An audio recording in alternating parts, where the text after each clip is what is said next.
This video is sponsored by Wildlife Command Center Coffee. More about them at the end of the video.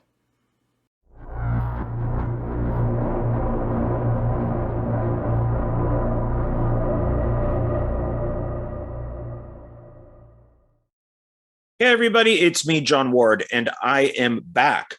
I am Stephen King back with video number 3 of my Stephen King collection. And if you made it through parts 1 and 2, thank you very much. I know they're long, but there's a lot to go through here. There's a lot of King, and this is the last one until I get like a whole new stack. And then we could do part 4, I guess, or maybe start over again and make that video 1. But today I have DVDs, and there's 1, 2, 3, 4, 5, 6, 7. There's 8 DVDs, but these are DVD collections. So they could have 2 Stephen King films. They could have 3 Stephen King films. They could have 5 Stephen King films. It could even be a TV series. And so that's what these are here. And granted, a couple of the other ones from the other videos, like maybe like the Carrie videos and stuff like that, or Carrie DVDs that had like the 3 films on them, could probably be in this stack too. I wanted to put those more as more character. So like they're all Carrie and or Maximum Overdrive or Trucks, that type of thing stuck together. But there's some good stuff here, and some of these, like I said, they're collections. So even though there's 8, there's more like 20. So let's get to this, otherwise this video is going to be 5 hours long. But the first thing is I do collect the Stephen King books, but I actually do PDF files for them. So I have a ton of his stuff on PDF, and very few physical books, which I know is kind of wrong. I should own physical copies of these things, but it just saves so much more space. And I'm really lacking actually on the most recent Stephen King stuff. God, probably like within the last 10 years, I've been kind of out of it with King. But the one physical book that I do have, and I have kept this. So I have a physical copy, I have like a PDF copy, and I even have an audio book. And I highly recommend this to any Stephen King fan out there that wants to be a writer of like novels, or even, like a screenwriter, anybody who wants to write like feature novels or short stories or novellas, whatever it might be, even short scripts. This book is absolutely one that you should pick up. And you could probably tell by its condition that I've read it a few times actually, is on writing. And I wanted to bring this up because Stephen King does have excuse me, it's already getting dry. He does have out like Dance Macabre, and there's a couple things, and also like other writers have done on his writing. This is, like he says, it's a memoir of the craft. And so it's not really a, necessarily how to write a novel, but it's like his life on writing, hence Stephen King on writing. And the review on here is a one-of-the-kind classic Wall Street Journal. It is the acclaimed New York Times bestseller. When are his books not? But this pretty much starts it up from when he was a little kid, going through those horrible earaches, and he had to have his eardrums popped, to going through school and college. And it is really fascinating. And he'll talk about certain books, a lot of books that, and how they're set up. I haven't read this in a while, but I do remember him talking about a character walking into like a bar. So what does that character see? So he describes like when the character enters, he sees a mirror that's reflecting himself. He sees chairs, he sees a table.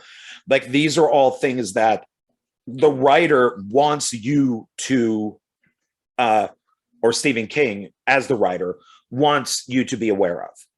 And it's just a great me see here if I could quickly. I mean, it's like little things from like Dave's Rag. If anybody's a Stephen King fan, you would know what that is. This was originally written in 2000.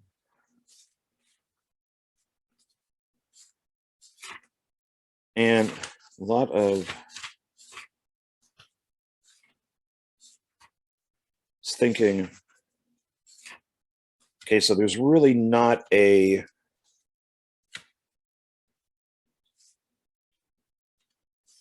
area for chapters, it looks like. Maybe we did at the end.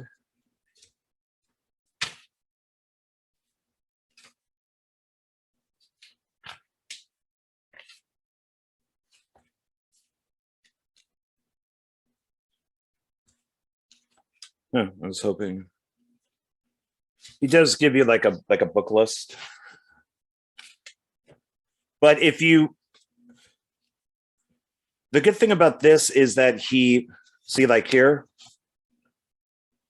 he actually shows you like what one of his manuscripts looks like with corrections and stuff on it. This book is great for that type of thing. If you don't have time to read a book, then the audio commentary for this is brilliant because it's read by King. So it's like Stephen King is giving you like a this writing class. And it's perfect when people do that. Steve Martin did that with his book, Born Standing Up, which is also great. There's, you know, of course, there's his autobiography, and then with him describing everything. And then the audiobook is, it's almost like you're having lunch with Steve Martin, and he's just telling you about from when he used to work at like Disneyland as a music, you know, as a magician, all the way up to, and I think the novel ends around The Jerk, or like after The Jerk came out, like right after there. So that's another great one to get. But as far as Stephen King goes, this is one to definitely get. There's a bunch of different reviews on here.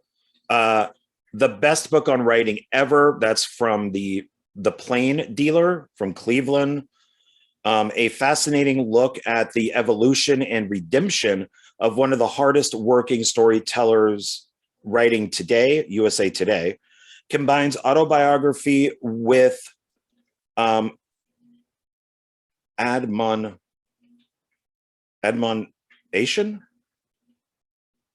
inspiration, and instruction. It's an enjoyable mix. That's from the Washington Post Book World. When this originally came out, it was $8, so I don't know how much it is today. It does say, let's see, Long Live King, hailed Entertainment Weekly upon the publication of Stephen King's On Writing, part memoir, part masterclass by one of the best-selling authors of all time.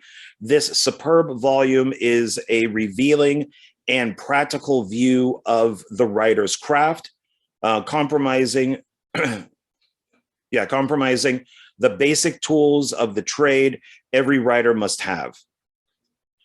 Comprising the best tools of the trade every writer should have. King's advice is grounded in his vivid memoirs from his childhood through his emergence as a writer, from his struggling early career to his widely reported near fatal accident in 1999, and how the so this is, he even talks about, you know, when he was hit by that van, and how the extricable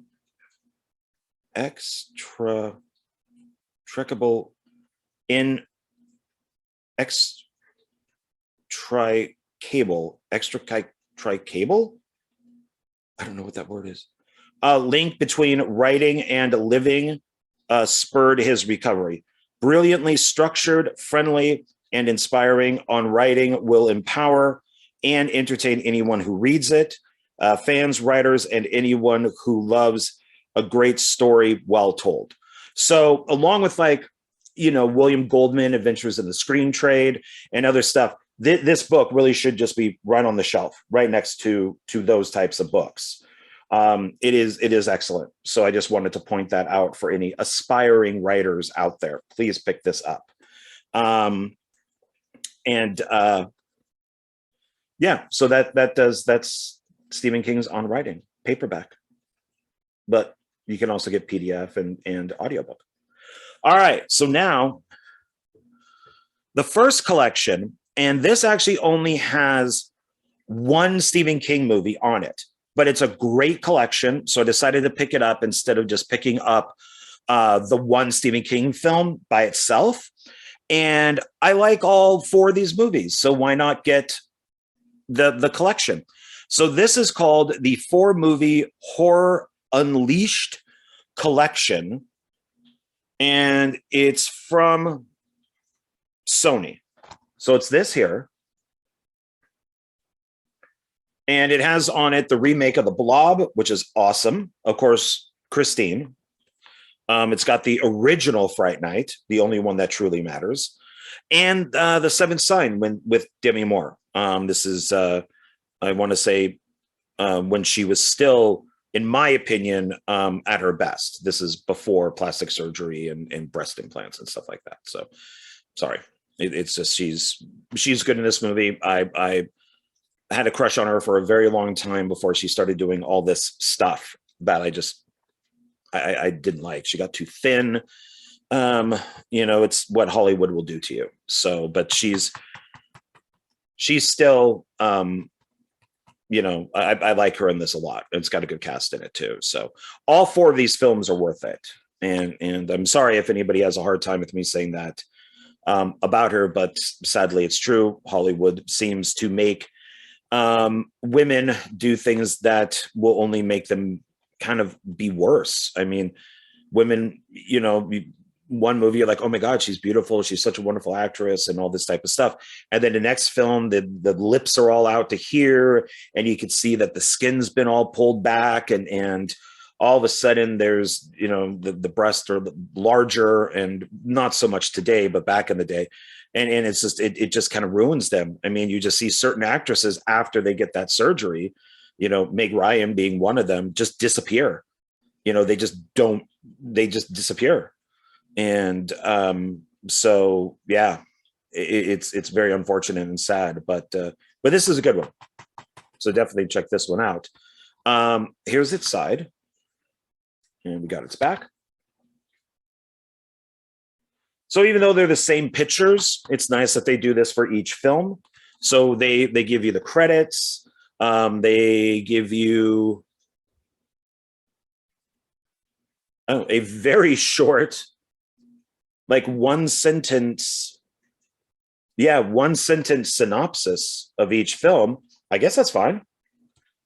The Blob, which is great, is it's written by Chuck Russell, or it's directed by Chuck Russell, but it's also written by Chuck Russell and Frank Darabont.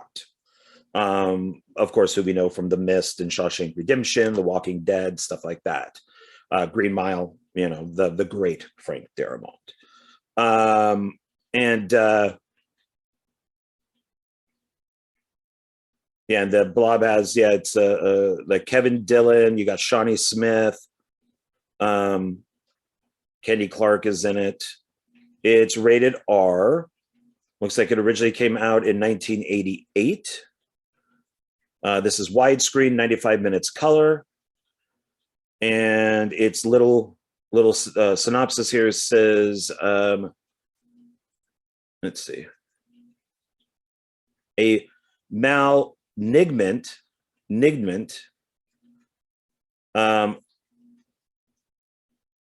gelatinous, like jelly. I know what I want to say. It's none of those things that's not clicking with my brain.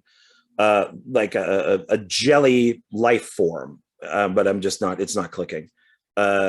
Gelatinous. Maybe that's how it is. Same thing with malignant,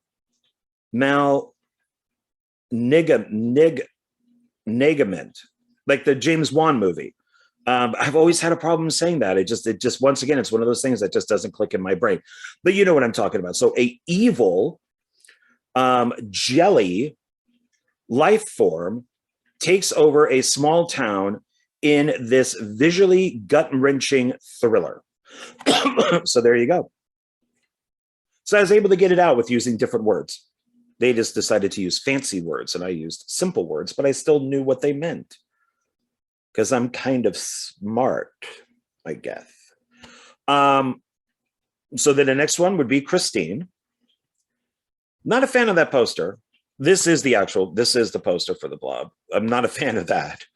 I guess that's just the VHS cover for it. I'm sorry, the DVD cover. Let's see. So obviously directed by John Carpenter. The screenplay is by Bill Phillips. I do not know of him, but he did a good job. Co-produced by Larry Franco, who Carpenter worked with. Music, of course, is by John Carpenter.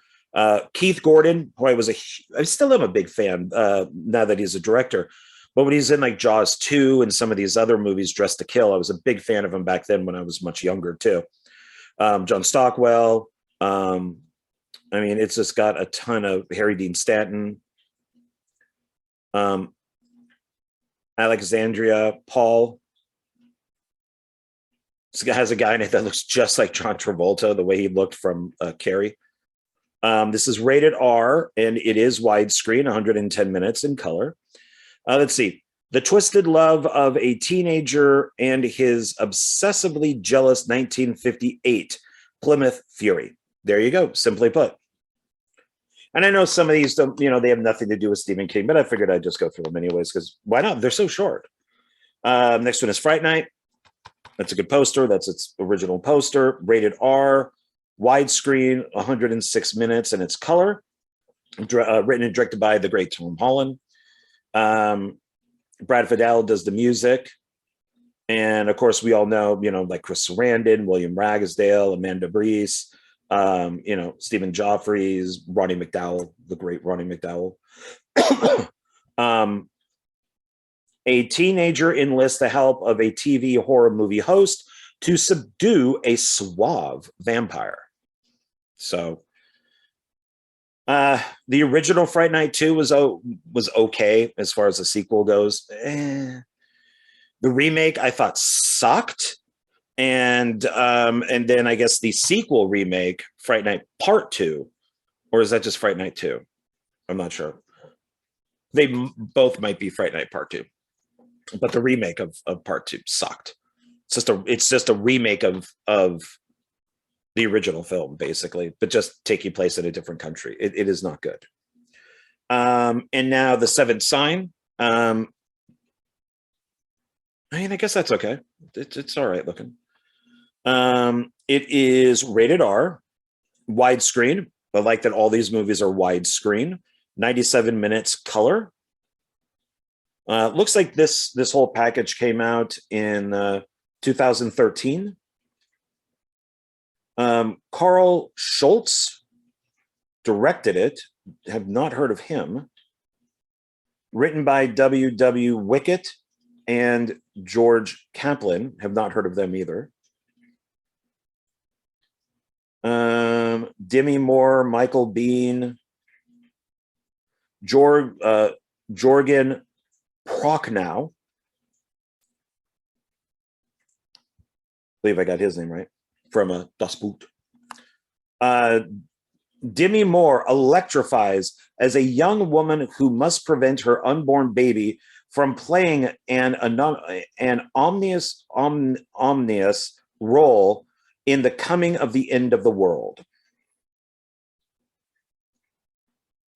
So let's see. So Blob was 1988. Christine was 1983.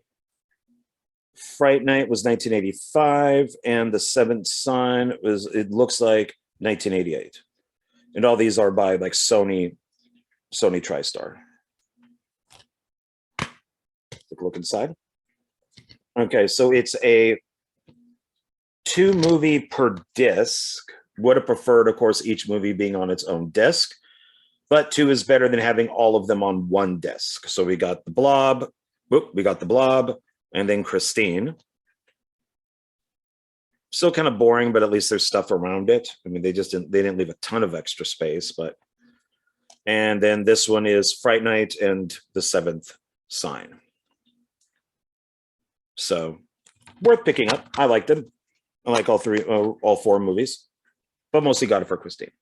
So And they don't list special features on here, so I'm wondering if, because I think I'm pretty sure Christine and probably even Fright Night has audio commentary, but I haven't watched this disc yet with these movies on it.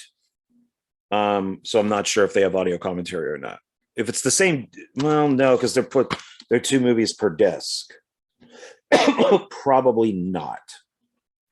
I bet this is a no thrills disc, both of them. All right. If I wanted all that stuff, I should have bought it by itself, you know. Got one of my kitty or pet mugs. This says, "Pets turn a house into a home." My reason for picking this mug for this video is I am at home. I'm hanging out with Boris and Natasha, my 2 kitties. We're enjoying the day together while getting work done. And then, of course, Stephen King, Pet Sematary and Pet Sematary 2. So that kind of works with having the cats. So there we go. That's my reason for picking the mug. And this is a Dollar Tree mug, actually. So if you want one, go to Dollar Tree. I think they have a couple different pet ones down there. Okay, so the next one is a 2 movie collection. One of them is a great film, and the other one is a god-awful film. So here we have Firestarter 2 movie collection. And down here, Firestarter, and then Firestarter 2 Rekindled. Here we have, there's Drew Barrymore. There's the person who plays, I'm blanking on her name, who plays Charlie in Firestarter 2.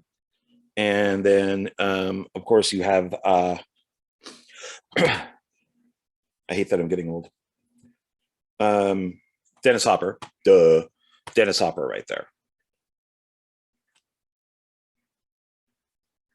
So, Firestarter I loved. It's a fairly good adaptation from the novel. I mean, it's fine. And it's got those great, because this is, what is Firestarter? Is official 1984. So this is pre-CGI and all that, where they got those great fireballs that just launch and like smash into people and explode them or catch them on fire. Drew Barrymore is really good in this. And I mean, you could see why she would, later become like this big star and stuff, with E.T. and everything. So Firestarter is great. I highly recommend it. Now, because I'm a Stephen King collector, kind of like the Lawnmower Man series, where I bought Lawnmower Man as by itself and Lawnmower Man 2 by itself, there is a double disc of that I probably should have picked up instead of getting them maybe individually, because I'm a fan. Like I said, I would probably pick this up by itself, but since it's, so I got something in my eye. But since they're, double featured here, I got it this way. But this would still be questionable if I wanted it. It was a TV movie. It was I want to say a 2-night, might have been, I think it was a 2-night thing that they did. And it is awful in comparison to Firestarter. I really don't know what they were thinking. I do like the title, Firestarter 2 Rekindled, but this is just no. It's just no. Yeah. And of course, that's Drew Barrymore right there. Not the worst cover for advertising both films. I guess it's fine. And then here's and then we got the back. So the first one they have on here, of course, is Firestarter. And then we got the picture of Drew. We got, there's Martin Sheen, who was also in, Dead Zone. And then we have George C. Scott, who's Rayburn. He's good in the film, but horribly miscast. He's supposed to be playing a Native American. I think he's supposed to be maybe like half Native American, which is why he's so white looking. But I don't remember in the book if it was a mixed or full. like Native American. I'm not sure, but he's good in the film. I like him in the film. And he goes from being friends with Charlie to wanting to strangle her very well, but he's just miscast, I think. And here you have, I want to say David Keith. I always get Keith David and David Keith mixed up, but I believe that's Keith David. There he is with Charlie. And then I forget who these people are. I think they're just part of the Institute, the shop. This is directed by Mark L. Lester, who did a great job on this, especially with those fireballs, with the special effects and the wind and all that stuff. The music is really good too. The Tangerine Dream does the music. The film is rated R. It is widescreen. It runs an hour and 55 minutes. This is Universal. Can I see that up here? Universal. Yeah, David Keith. All I had to do is look at the name right there. David Keith, Drew Barrymore, Freddie Jones, Heather Locklear, Martin Sheen, George C. Scott, Art Carney, Louise Fletcher. I mean, what a great cast. Stanley Mann wrote the screenplay, that was based on King's novel. Martha Schumacher is the associate producer. Frank Capra Jr. is the producer on it. And so let's see what it has to say. What is Firestarter about? Is she a pirate? Does she go around with matches and just lighting like buildings on fire? Let's find out. Drew Barrymore heads up the cast of this suspenseful-filled film based on the best-selling Stephen King novel. After college sweethearts, Andrew and Vicky McKee participate in a mysterious psychiatric experiment. Psychiatric. That can't be written. That's not right. Damn it! It's another ones where I know what I want to say. A mysterious. Is it just psychic? Maybe it's just psychic. Maybe I'm trying to make too much out of it. Psychic experiment. They have a child, Charlie Barrymore, who is born with the ability to start fires with her mind. Her unique pyrotechnic talent soon comes to the attention of a covert government agency known as, I said it, The Shop. The Shop is throughout many Stephen King novels. Now operatives from this sinister group, Martin Sheen and George C. Scott, are out to capture 9-year-old Charlie and control her supernatural powers at all cost. So, was Drew Barrymore ever in another Stephen King film? She should be. She hasn't. I think she should be. So, great movie. Like I said, 1984, rated R. And then you have Firestarter 2, Rekindled. It is not rated because it was made for television. This was made in 2002. It is widescreen and goes for 2 hours and 49 minutes. So it wasn't 2 nights. It was 1 night, but it was in probably a 4-hour time slot, just filled with commercials. That sounds more right. Let's see. Oh, when was this pack put together? 2008. So this whole thing was put together in 2008. And Marguerite Moreau, I believe is how you say her name, plays Charlie. We also have Malcolm McDowell and Dennis Hopper. So Dennis Hopper is like the evil guy that wants Charlie. And Malcolm McDowell plays a Native American. I think he's supposed to be, because now he's all burnt because she burns George C. Scott at the end of the first film. I mean, talk about, once again, horrible miscasting. Music is by Randy Miller, who did the direct-to-video versions of Darkman 2 and 3. Anybody else? It's written by Philip Eisner. based on the novel by Stephen King. Yeah, I don't know about this. Directed by Robert Iscove. Never heard of him. Must be a TV director. So, all right. So let's find out what part 2 is. Now that we found out what part 1 is, in this thrill-packed sequel, right? Charlie McGee, Marguerite Moreau, is now all grown up but still on the run. After perfecting the psychic, it has to be psychic experiments that gave Charlie her powers, the maniacal John Rayburn, John Ray Bird, right, Malcolm McDowell, so he plays the Native American, horribly miscast, has developed a team of 6 boys with similar supernatural abilities. Hoping to use Charlie as the ultimate weapon of war, Raybird dispatches his young agents to capture the teen girl, now only a former experiment subject.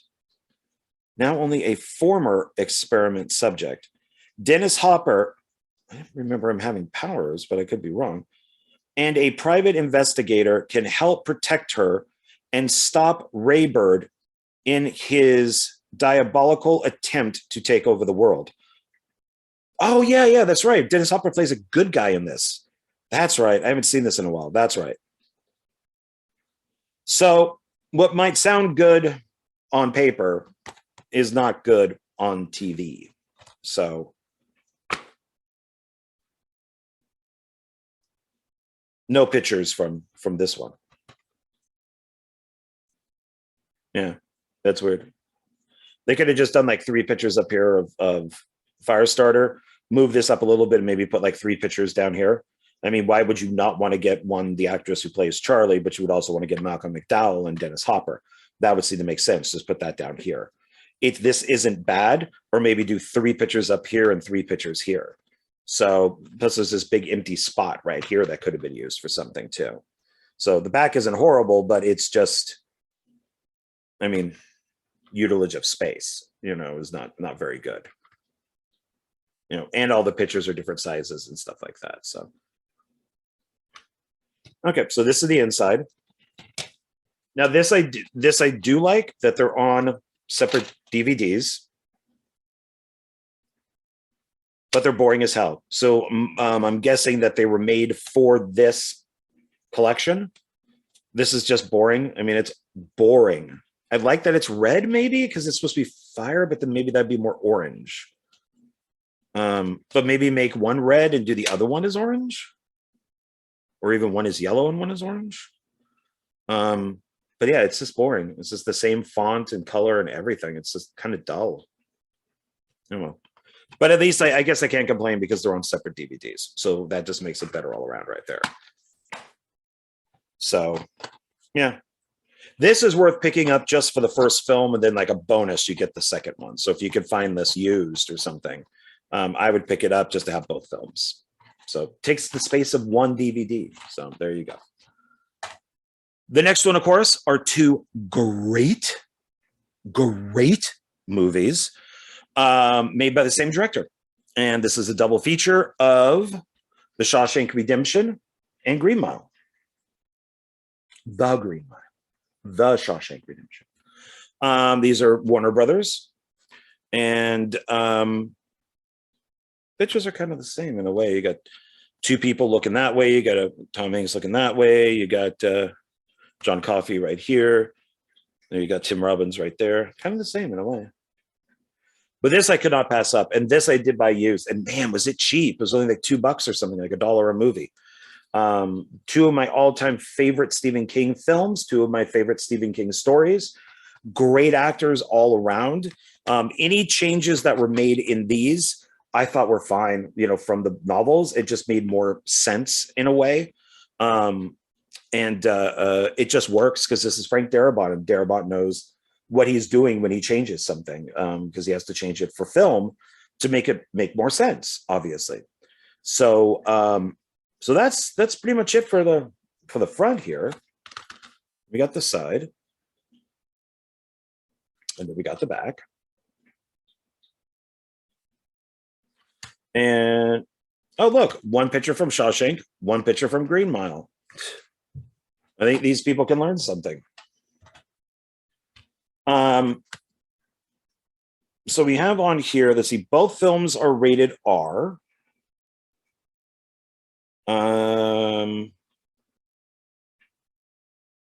This is some tiny ass writing on here.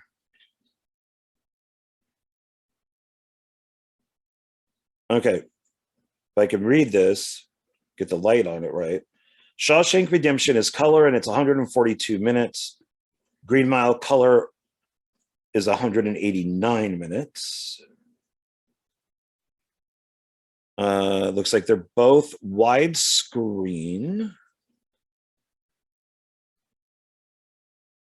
There are, says main feature, bonus material trailer. May not be subtitled for both. So it looks like both of these do have special features on them. Both, of course, are directed by Frank Darabont. Both are written by, for the screen by Frank Darabont, based off the Stephen King stories. So Green Mile, as many of you might remember, originally came out in these like little pulp books. They're like a chapter, like each one was a different chapter. And King was releasing them, I think, once a week until he got them all done. And then the following years, he released it in like novel form. And I was picking them up through the smaller kind of like pulp books, which were pretty cool. You could also get them later as the pulp books, but in like a little like a bookcase that you could just kind of slide them into. That was pretty cool. So that was fun.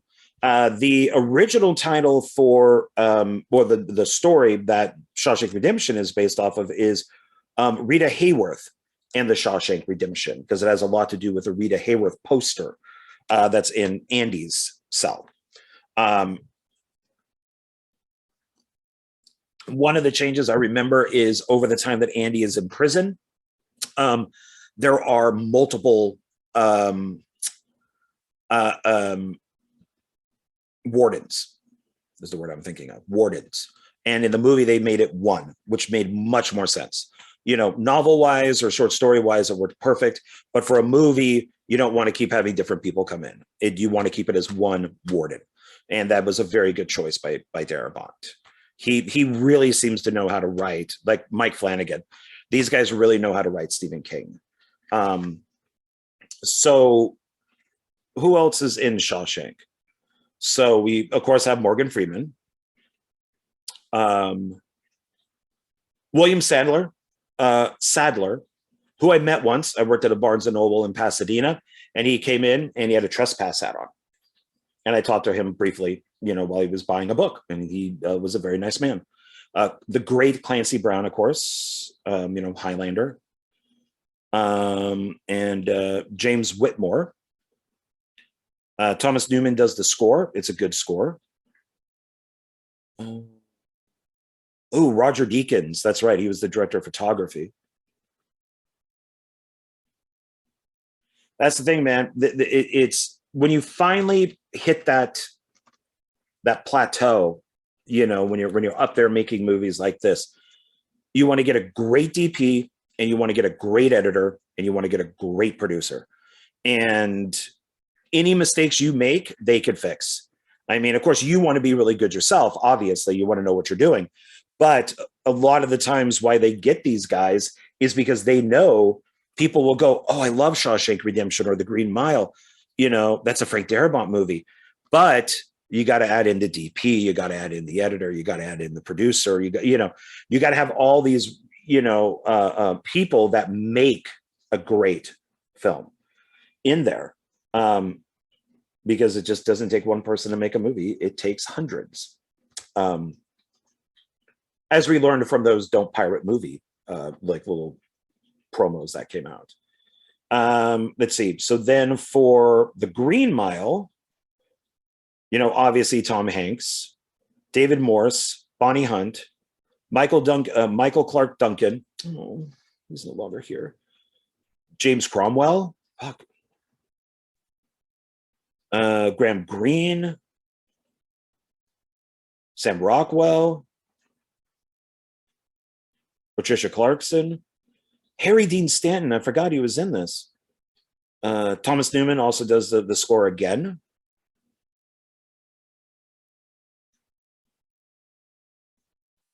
Director of photography on this is somebody I've not heard of. He is British from the symbols. David Tattersall.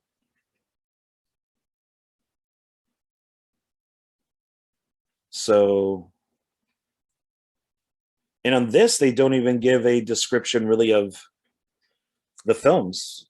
They do give this up here. So let's see what this is. Morgan Freeman and Tim Robbins star in The Shawshank Redemption, a powerful story of the triumph of the human spirit that was nominated for 7 Academy Awards, but bombed in the box office. Horribly bombed in the box office. A lot of people said it's because of the name, that people just didn't understand the name. And based on the story, the Stephen King story, Tom Hanks leads a stellar cast, including Michael Clark Duncan. Oh, that's nice that they put him in there. In The Green Mile, an emotional, uplifting story about guards and captives, husbands and wives, prisoners, and a remarkable mouse named Mr. Jingles. So, yeah. And even not a fan of the box, of course, as people know, but they are on their separate DVDs. So I will accept the boringness and using the same font again on each one because they're on their DVDs. So I guess if you have to sacrifice, I'd rather have them this way. Not a fan of this box. Not a fan of this.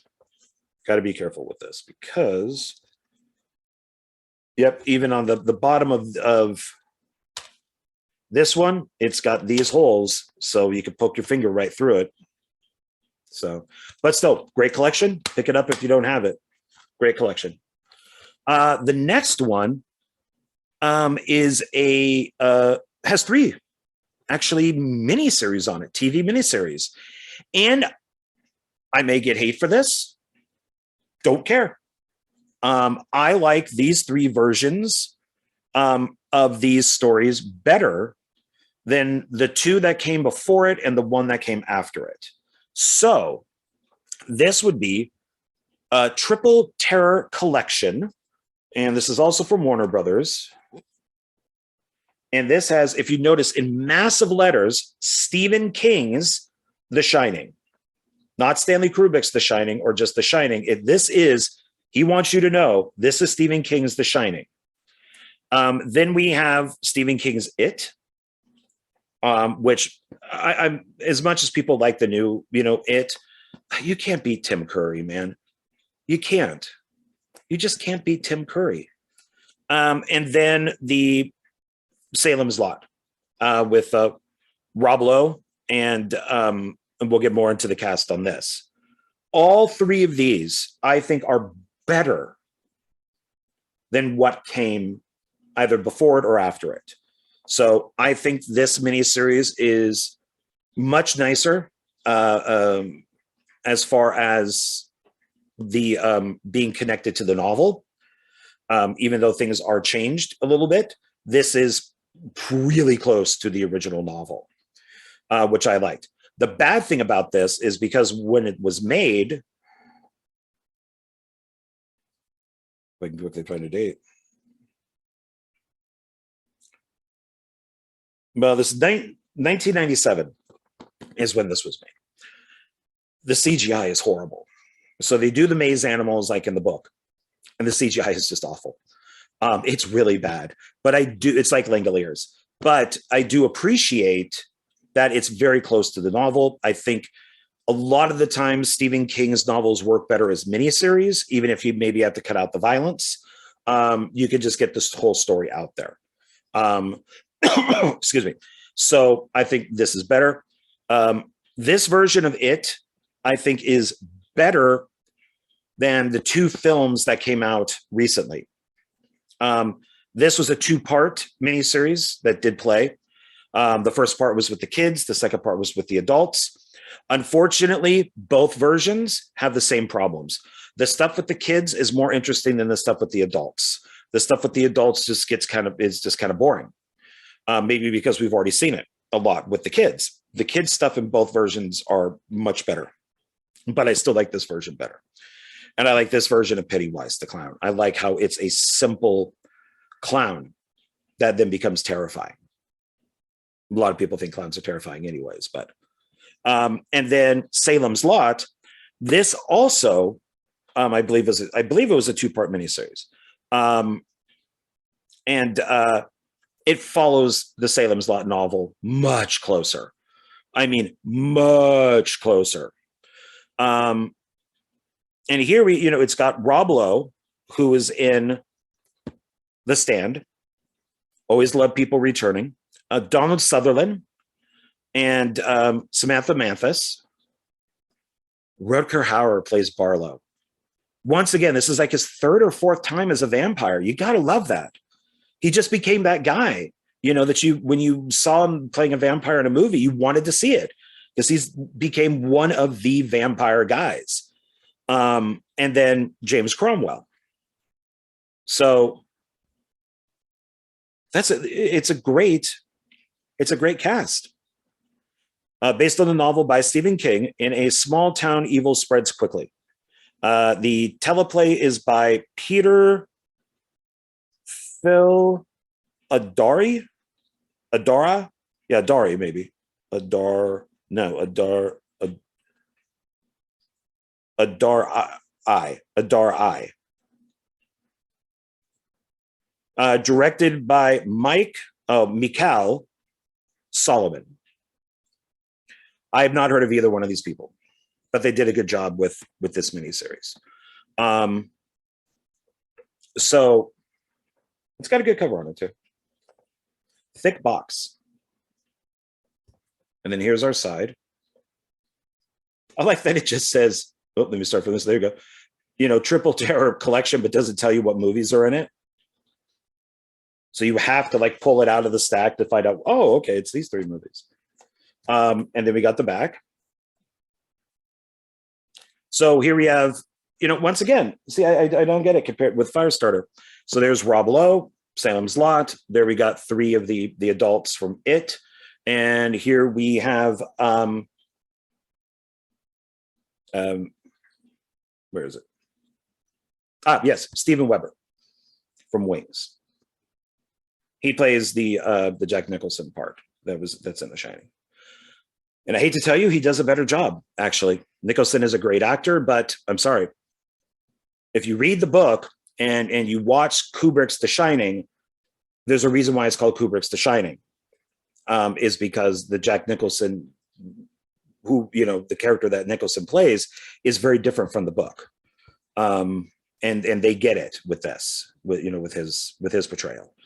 It says 3 complete miniseries to make you scream. Let's see. So Salem's Lot includes the widescreen version. Stephen King's It includes widescreen, feature-length audio commentary by Dennis Christopher, Tim Reed, John Ritter, the great John Ritter, Richard Thomas, and director Tommy Lee Wallace. That's right, Tommy Lee Wallace of Halloween 3, Season of the Witch fame, directed It and did a very good job at it. And then Stephen King's The Shining includes widescreen version, feature-length audio commentary by Stephen King. Not going to get that on the Kubrick version. Cast members Steven Weber, Cynthia Garris, and director Mick Garris. Oh, maybe is that his wife? Garris, Cynthia Garris, and Mick Garris. And select crew. Looks like we got a couple trailers on some of these, subtitles and stuff like that. Wow, there is no description of these movies at all. I mean, I guess they figure people know what this is, So why would they need it? It says here for Salem's Lot that it was originally done on, looks like TNT. Andre Bauer is in Salem's Lot, who came back for The Mist. I love that. Donald Sutherland, of course, his son Kiefer Sutherland is in Stand By Me. Samantha Mathis, Rutger Hauer, James Cromwell.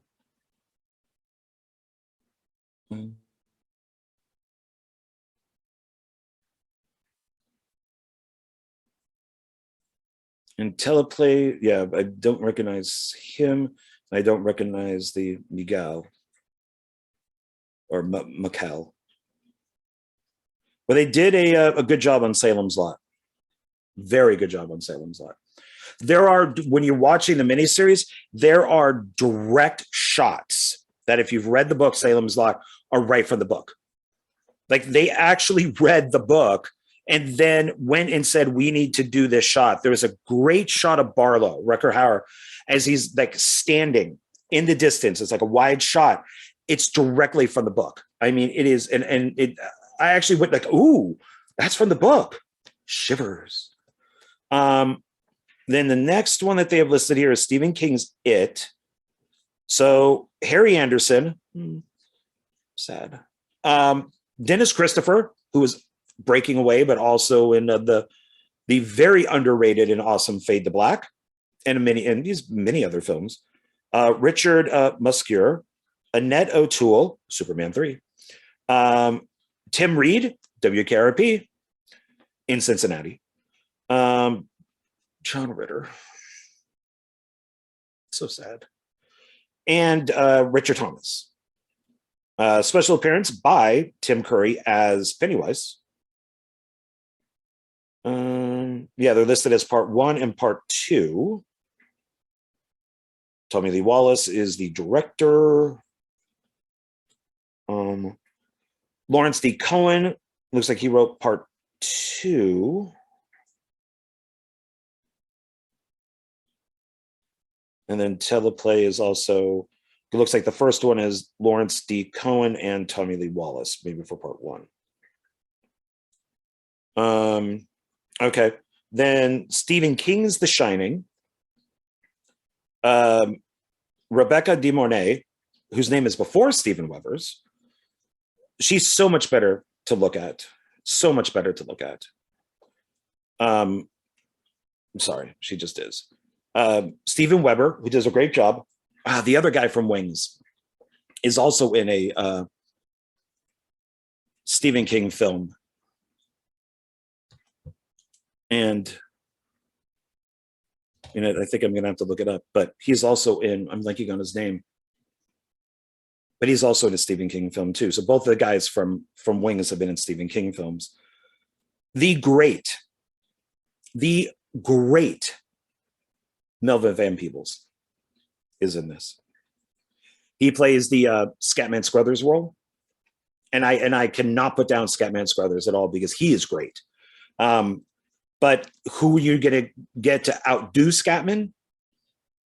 Melvin Van Peebles. I won't even say outdo, but just be on the same level. Huge Van Peebles fan. Huge, as many of you know from looking at my other videos. Elliot Gould, Pat Hingle, and Courtland Mead as Danny Torrance. Music is Nicholas Pike. I know him. Executive producer, Stephen King. Teleplay by Stephen King. And it's directed by Mick Garris, who is one of the best Stephen King directors out there. And he also has directed other films like Critters 2. That's awesome. So, yeah, so you can't go wrong with these 3 films. So let's take a look inside, because this is pretty thick. So they should be all on disc by themselves. So, which they are, but I don't like how they're stacked. So here is, it says Monster Mayhem, and then it just shows the front. Maybe could have put chapters or something on the back, and it doesn't fit very well in here. And then I'm not going to take them out, but I'm assuming each disc looks like this. Maybe we'll take out the first one. No, they're different colors, but just don't want to damage anything. You know what? They're going to stay in. It's stupid.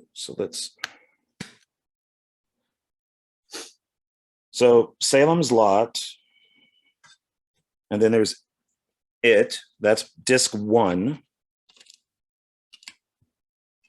And I do not like how they put these in. It, disc 2.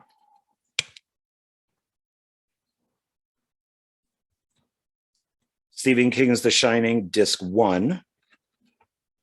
I'm going to guess Stephen King's The Shining, disc 2 is under this one. I'm going to guess. Hey, look, I was right. Stephen King's The Shining, disc 2, and there's nothing.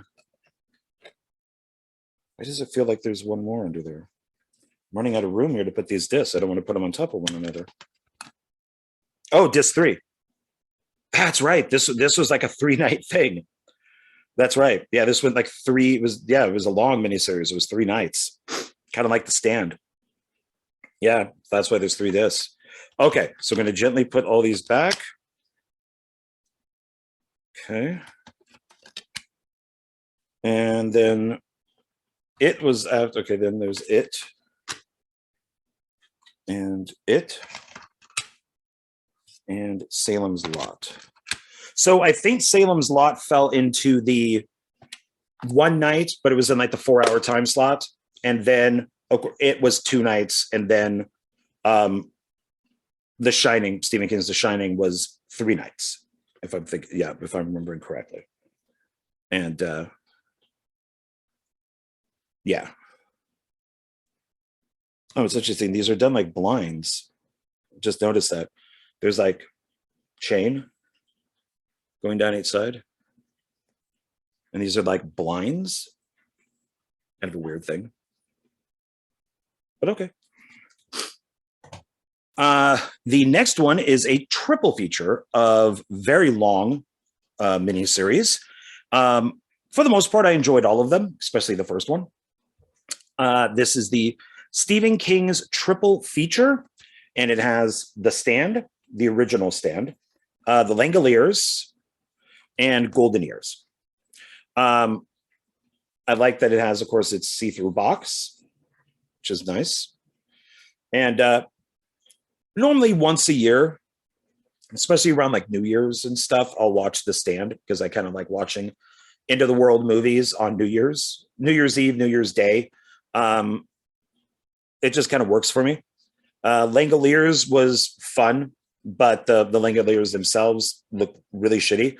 The CGI was horrible. They looked like giant Pac-Man with teeth, just kind of moving along. They just did not look good at all. And then Golden Years was interesting.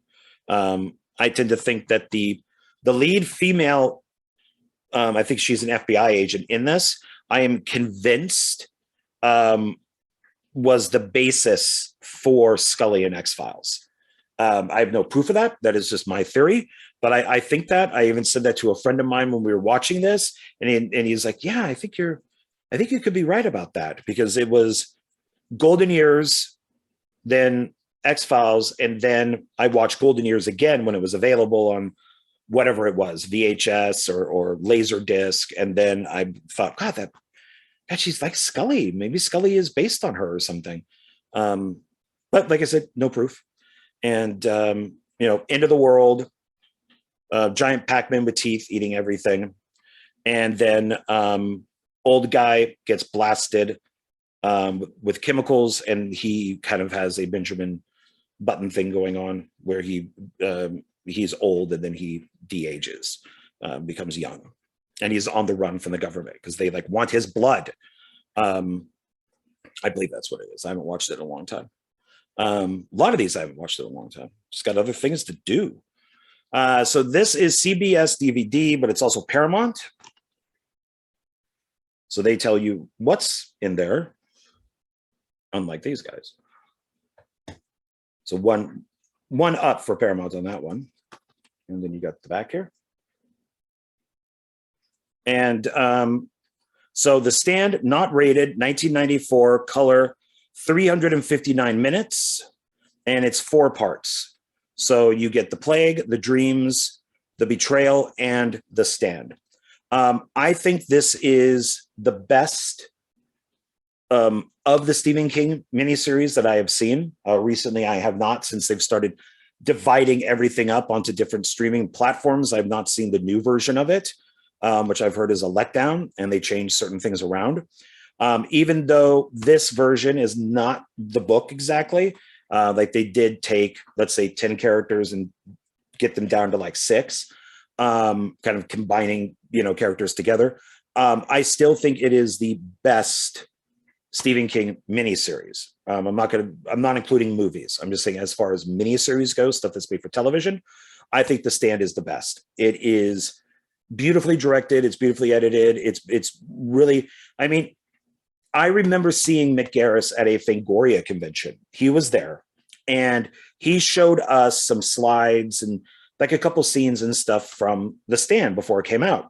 And when he sat there, said like Molly Ringwald is in this, Rob Lowe, we knew them as the Rat Pack at that time. And even though it was, 10 years after the Rat Pack, because that was 80s, this is 90s, we all still laughed and went, oh man, are you serious? Come on. You can't get somebody better. Ed Harris is in this. There's just so many people in this. And when I saw it, they were great. Molly Ringwald was great in this. Rob Lowe was great in this. I mean, it's what's his face, Max Headroom, as a trash can man, and I mean, it's once again a guy who's been in a couple Stephen King films. I mean, it was just great. Everything about it's great. Music, all that. It's perfect for that time. It's really good. I love it. Please see it if you haven't. So it says, in Stephen King's epic vision of an apocalyptic future, the few survivors of a plague-ravaged world must choose sides in a battle of good versus evil that will decide the fate of humanity. And that's pretty much, yeah, I mean, there's the side of good and the side of evil. It ends in Las Vegas, which I love because I live in Las Vegas. And without The Stand, and maybe even Salem's Lot to a point, if Richard Matheson's I Am Legend novel did not come out, we might not have these movies. King was heavily influenced by Richard Matheson, and I love Matheson. And I Am Legend, out of the books I have read, I haven't read thousands of books, but from what I've read, is I Am Legend is my favorite. And I've read some of his other work too, but I Am Legend for me really sticks out. It is my bucket list movie. If I ever get to make a big Hollywood film, I want to make the book, not what they've already done. Closest thing that comes to it is Last Man on Earth with Vincent Price. And but it's without that type of stuff, we may not have The Stand in some other movies. Langoliers, let's see, PG-13. It is 1995. That came out a year later. 179 minutes. So I think, Stand was, I want to say, might be 4 nights. Stand is 4 nights because it's in 4 parts. So Stand was 4 nights. I think they did something like they did like 2 one week and then 2 the next week, something like that. They broke them up. And then Langoliers, I'm pretty sure that was 2. I think that was 4 hours. Looking at the running time here, I think that was one of the 4-hour ones with a bunch of commercials. So let's see. On a red-eye flight across the country, a small group of passengers awakens mid-journey to discover that they have slipped through a hole in the universe. Unimaginable evil awaits if they don't find a way back, ... And they are literally running out of time. So the interesting thing about this is, what is the PG-13 for? It says violence and some sci-fi terror. Okay. Is what happens to the past? Like, where does the past go? And the Langoliers are what eat up the past. So we're always moving forward. So that's what they get stuck in, is this area that the Langoliers are in that are eating up the past. And they have to get out of that before they're eaten. Like they have to keep moving forward, but they have to get out of that to survive. I won't tell you if they make it or not. The next one, Golden Years. Based off the song by David Bowie, Golden Years. They even use that as the theme song to this. It is not rated. It is 100 and it was made in 1991, color 236 minutes. Does say in Canada like it's PG. The stand in Canada would be 14A. Langoliers would also be 14A. Interesting. Golden Years was originally I think a longer miniseries than what is on here. I used to have the complete thing on VHS, and then of course I got rid of all my VHS stuff, which was stupid. I think this is edited down because it went on. It was on for a few nights. So I think this is edited down. I would have to watch it. But yeah, I'd have to do some research. But it's shorter than The Stand, but longer than Langoliers. So it might have been a 2 or 3 night thing for Golden Years. And then they shot an ending for it because the series was canceled. I don't think that it was actually intended to be a miniseries with an ending. It got canceled. I think it was meant to be just like a regular series, maybe 1 season or something. But there's no ending if you watched it as the series. But kind of like what they did with Twin Peaks with the pilot, is they shot an ending for foreign markets. So they could edit this to be like a 2 or 3 hour movie, and they would tack that ending on so the film would have the beginning, middle, and end. And this could be that version. Could be. So I don't think it's the full thing with the ending tacked on. I think this is probably the overseas like 3 hour movie. So let's see. After an explosion in a secret government lab exposes an elderly man to mysterious chemicals, he starts to grow younger every day. As he flees ruthless government agents, his incredible physical transformation is only beginning. ... And so is the terror. I remember liking it. It looks like all of these are full frame because it's television. So nothing is widescreen or fake widescreen for some of this TV stuff. And that's pretty much, I don't see anything else on here. This package came out 2017. So let's take a look inside.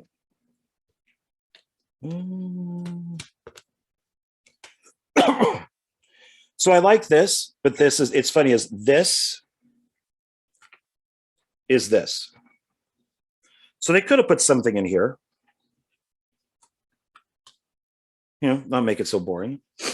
But it's nice that each disc that is on its own disc, but they're boring.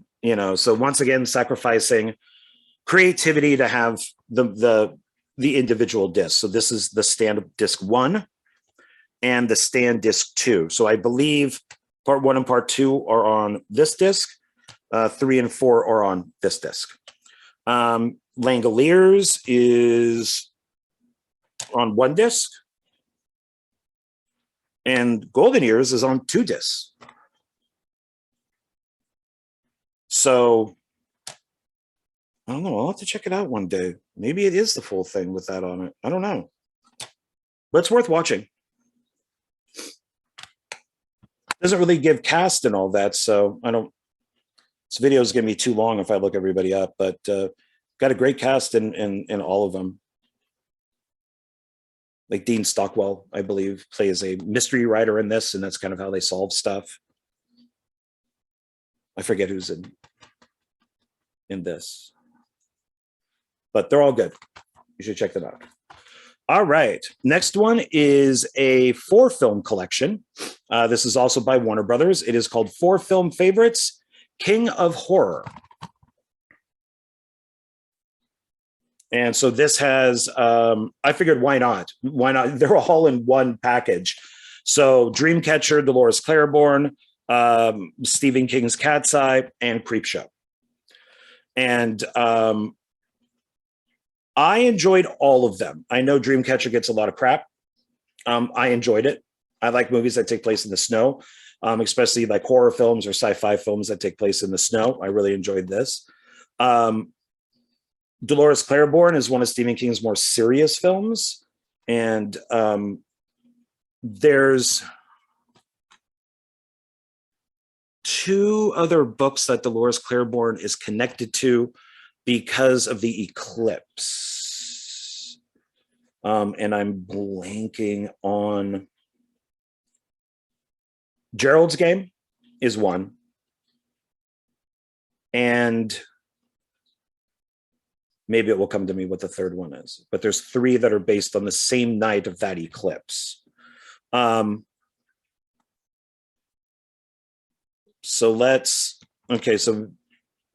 Dreamcatcher, it's a Lawrence Kasdan film, and it's based on the novel by Stephen King. Lawrence Kasdan, it's interesting that he did Dreamcatcher because he also did stuff like, he's a really good writer, and he did, I had it in my head 2 seconds ago. Literally 2 seconds ago. It's really a good film. I'll think of it. But he's a good filmmaker. But this has Morgan Freeman, of course, returning, Shawshank Redemption, Thomas Jane, returning, The Mist, Jason Lee, Damian Lewis, Timothy Olyphant,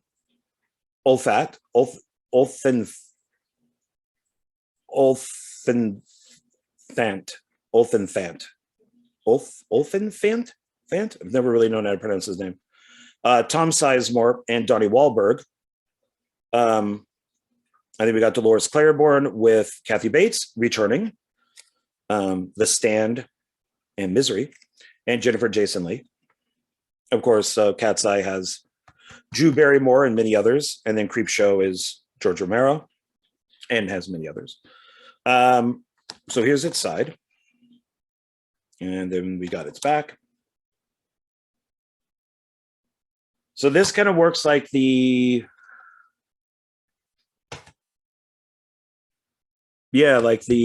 like this one does. No, not this one.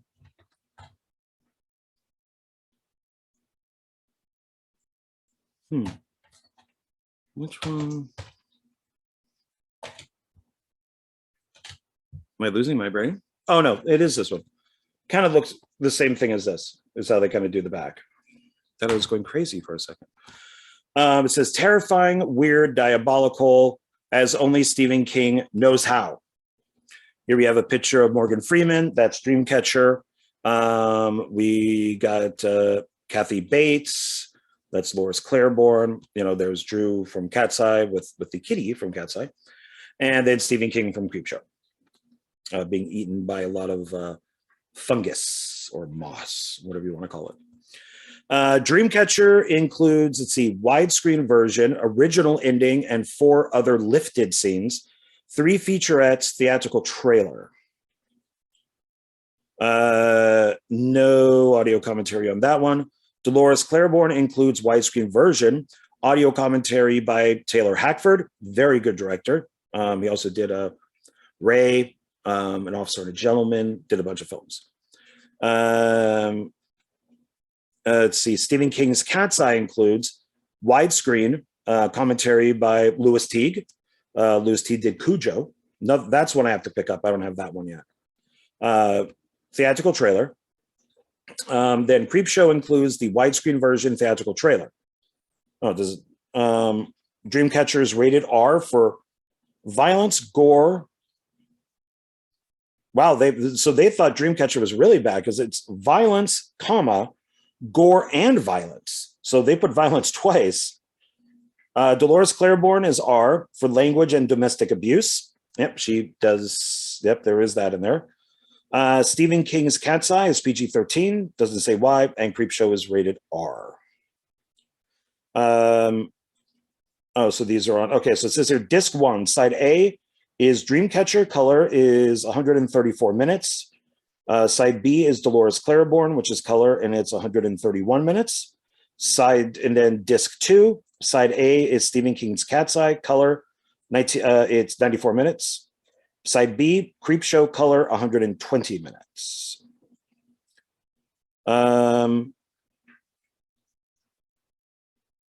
Trying to see when this was put together here. Gives the original.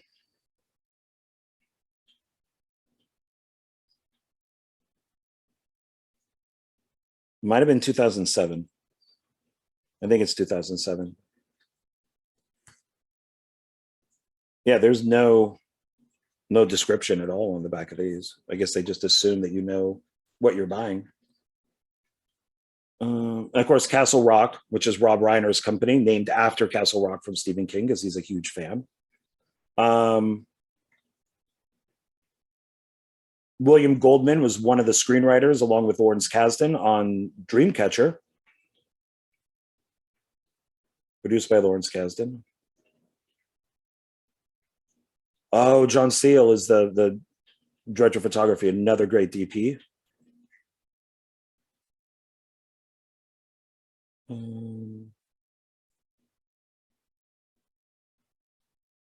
James Newton Howard did the music. Okay, so Dolores Claiborne, Kathy Bates, Jennifer Jason Leigh. Also has David Strathairn.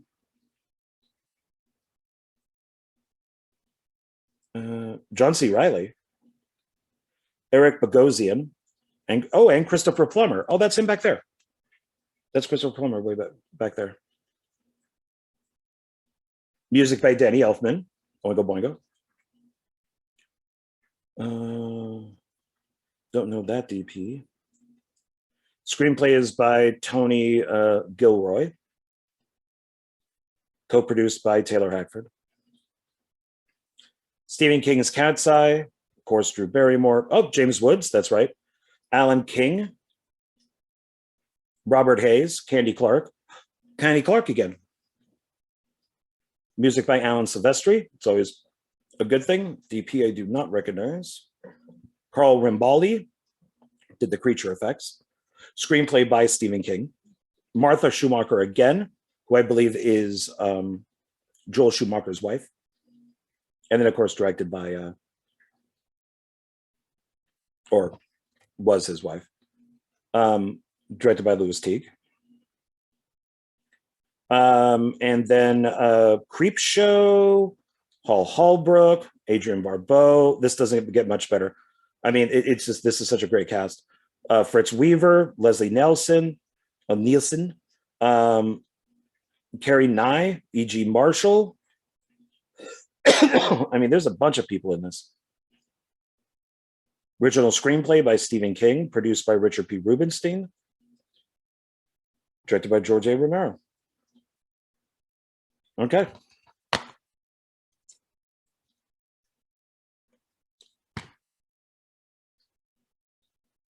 Okay, so this is interesting. So they stacked them. Easier to get out. Okay, so there's Dreamcatcher.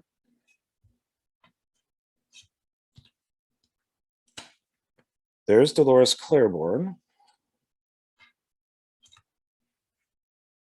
And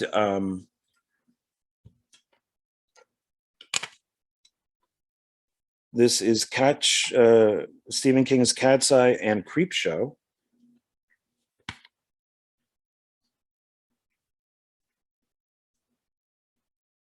Weird, because this definitely has a side A and a side B,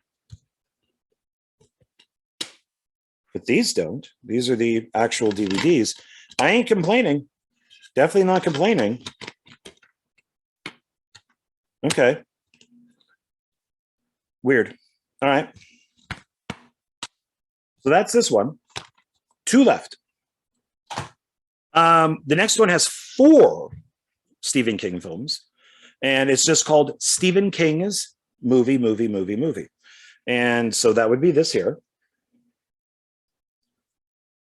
This is one of my favorite ones. And it's The Dead Zone, which is movie-wise, if The Stand was my favorite like TV Stephen King, this is my favorite movie from Stephen King.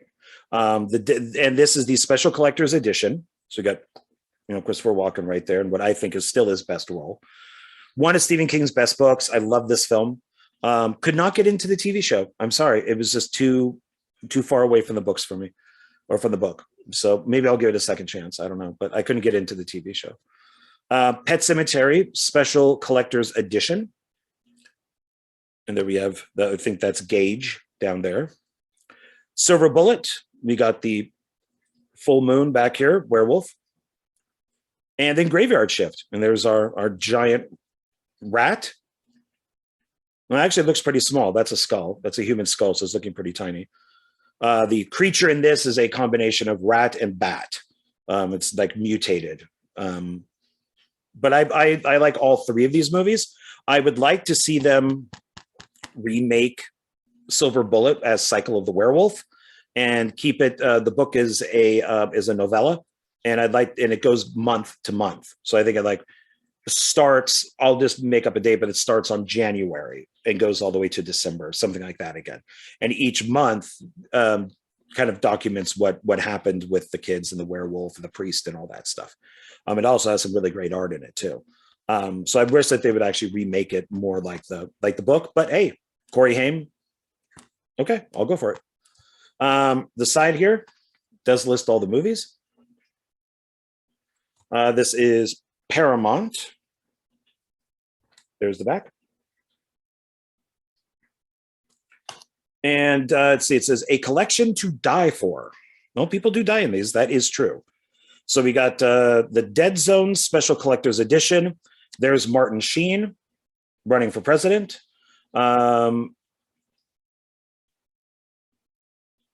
Here is, I think this is one of Martin Sheen's guys with a gun. It's kind of a weird picture. Here's the famous bed burning scene. And then here's the mother of the cop that's going around killing people. And of course you have Christopher Walken, and this is when he's trying to assassinate Greg Stilson. I always thought it would be funny if Greg Stilson did win presidency and his character actually went off to the West Wing, and that's the same character that are in both. But they just can't say it for copyright reasons. So kind of like Secret Agent Man and The Prisoner, they say go together, but they can't actually say that they're the same thing as they're 2 different companies.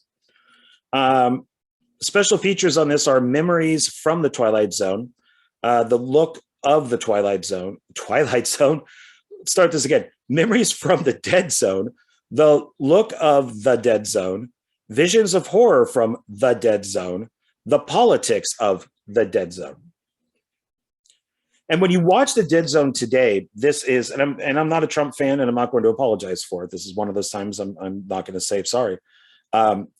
This is very Trumpian. I mean, and there were articles about this when they talked to Stephen King when Trump became president. They said, you predicted Trump being president. And spoilers, if you haven't seen the movie or read the book, oh well, but in a vision that Johnny has, Greg Stilson is destroying the world. He's actually scanning his hand to launch the bombs to be known as the guy who destroys the world. And a lot of people are saying, my God, Stephen King, you predicted the future. And he's like, I don't know about that. And so he was looked at as a very kind of Trumpian character. And now he would be. Back then he wouldn't.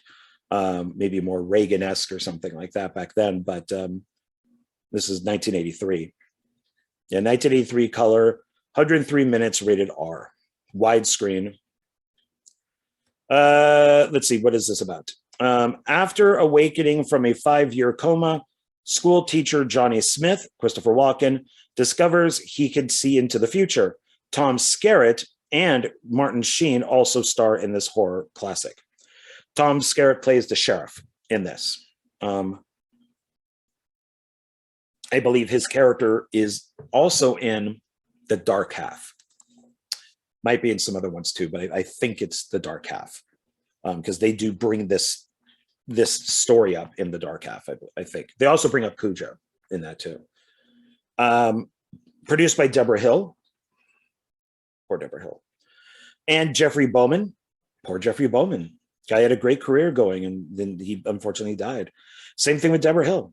Directed by the great David Cronenberg, who was in my top 5 for one of my all-time favorite directors. I heard he still wants to remake The Fly. I would love to see that. I love The Fly. It's great. It's one of his best films. It's one of the best remakes and stuff out there. But I'd be very interested to see what he would do today with it. So that, I think that would be interesting to watch. And if you don't like it, you always have the original.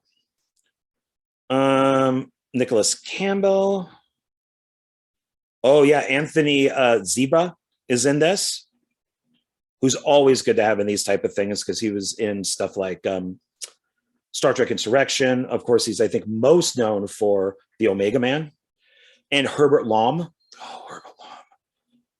How many movies has he been in? He is such a great actor. Hammer films and all that stuff. You know, Phantom of the Opera and so many great movies that he's been in. Pink Panther films. He was in the Pink Panther movies. Brooke Adams, Tom Skerritt. Just good all around, man. Pet Sematary.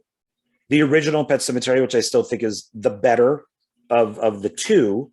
Pet Sematary 2, TWO, is it's fun, it's enjoyable, but it's really strange. This is directed by Mary Lambert, but at the same time, this made her career, and I tend to think that Pet Sematary 2 destroyed her career. After that, she went on to direct stuff like Bloody Mary 3. I forget the full title of it, but yeah, it's like Bloody Mary 3. It's Urban Legends Bloody Mary. So it's one of the Urban Legend films. So it's like Urban Legends 3 Bloody Mary, which is really unfortunate because she's a very talented director. On this, we get commentary. Special features are commentary by the director, which is nice. Stephen King's Pet Sematary, Stephen King territory, the characters, filming the horror. It is widescreen. 1989, color, 102 minutes, rated R. Yeah, so it was a few years after the Dead Zone. Dead Zone, 1983, color, 103 minutes, rated R. Let's see. The Creed's new home. I mean, how cool is the name Gage Creed? What a great name. I would love to give a kid, I would just name him that. Just say you're based off the dead kid from Pet Sematary. But such a cool name. The Creed's new home is built next to a notorious pet cemetery. Only their mysterious neighbor, Fred Gwynn. What a great actor. Herman Munster from the Munsters. He has been in so many movies. You know, My Cousin Vinny as the judge. You know, so many TV shows and stuff. Such an underrated, great actor. And this is one of those cases, kind of like The Shining. Who would you get to replace Fred Gwynn? You can't replace him because he's so good, but can you get on the same level? And that would be John Lithgow. Best thing in the remake. Oh, he's so good in that. Lithgow's in my top 5 for one of my favorite actors. I think the guy's brilliant. So perfect. I mean, as a villain and a good guy. He can just flip back and forth. I'd love to work with him one day. That's a bucket list actor for me. Let's see. So neighbor, Fred Gwynn, knows its dark secret. But soon, an unthinkable tragedy leads the family to hell and back. And there we have the kitty, and there we have one of the dead guys coming back, and there we have Gage looking all evil. I love the picture of Gage with the Pet Sematary book, like behind the scenes picture of him holding the Pet Sematary book. At this age, he probably has no idea what book he's holding, but it's very funny. And then we have Silver Bullet. Here we have a werewolf, a drawing of a werewolf. There is Corey Haim in his wheelchair. Not yet Silver Bullet. It's just a regular wheelchair. And Gary Busey. Just a picture of Gary Busey. Widescreen, 1985, color 94 minutes, and it's rated R. This one is also Martha Schumacher. Man, she worked a bunch on Stephen King movies. Well, it's probably because they're Warner Brother. No, this is Paramount. So maybe she went back and forth between Paramount and Warner Brothers. This one is directed by Daniel Atlas. He's done some, I think he did Daryl, with like the dots in between, like D dot A dot. But it's fun. It's just not exactly the book. Who else do we got in this? So it says Gary Busey, Everett McGill, who's the priest, I believe. Corey Haim. Music is by Jay Chataway, who's really good. Yeah, based on the novel Cycle, based on the, I'm not sure if it says novel or not. See, Cycle of the Werewolf by Stephen King. Screenplay is by Stephen King on this one. Okay. So let's see. Terror rises with the full moon as a peaceful town is terrorized by a ruthless half man, half beast. Only a wheelchair-bound 13 boy, Corey Haim, and his uncle, Gary Busey, oh, that's before he went nuts, have the courage to hunt down the elusive werewolf. So Dead Zone is 83. Silver Bullet is 85. Pet Sematary is 89. And Graveyard Shift is 1990. Man, they were just boom, boom, boom, boom, one right after another. So here's Graveyard Shift. And you got a picture of a bunch of the workers in the mill here with a rat tail circling them. This is rated R. It is directed by Ralph S. Singleton. Best thing about this whole movie, well, two best things. One is, of course, the rat bat mutation is awesome looking.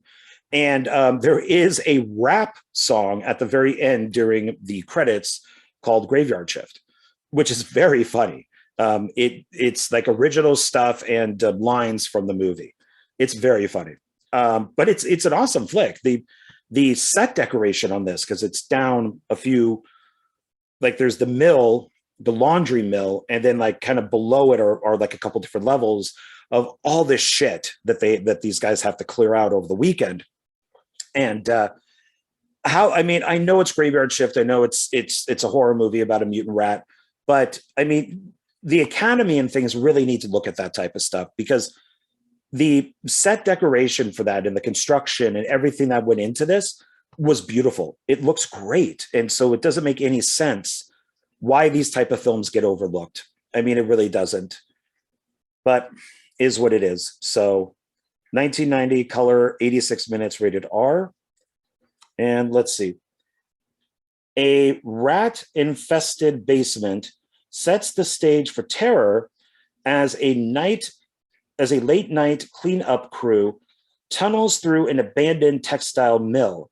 With every passing hour, the cruel mill foreman, who's Stephen Matchett, sends his people deeper into the depths of horror. It's hard.